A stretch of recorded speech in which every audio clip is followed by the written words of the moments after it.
Sir একটা কথা আর কি সচরাচর শোনা যায় যে দিনে নাকি 8 গ্লাস জল খাওয়াটা প্রয়োজনীয়, না হলে অনেক ধরনের রোগ হতে পারে।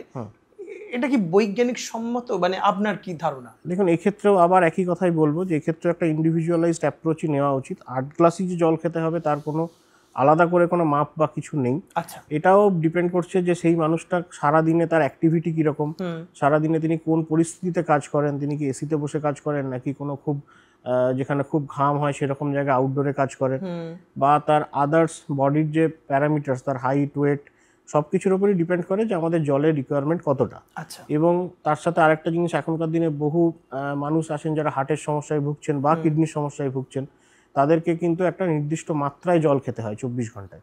সেটা কারোর ক্ষেত্রে 1.5 লিটার হতে পারে, কারোর ক্ষেত্রে 1 লিটার হতে পারে। তো সেক্ষেত্রে তাকে ওই নির্দিষ্ট মাত্রার মধ্যেই জল খেতে হবে। এবং বেসিক্যালি আমরা যেটা বলে থাকি যে মোটামুটি আপনার তৃষ্ণা কেমন পাচ্ছে সেটার উপরে এবং ইউরিনের কালার দেখে আপনি নিজেই অ্যাসেস করতে পারেন যে আপনার কতটা জল খাওয়া প্রয়োজন।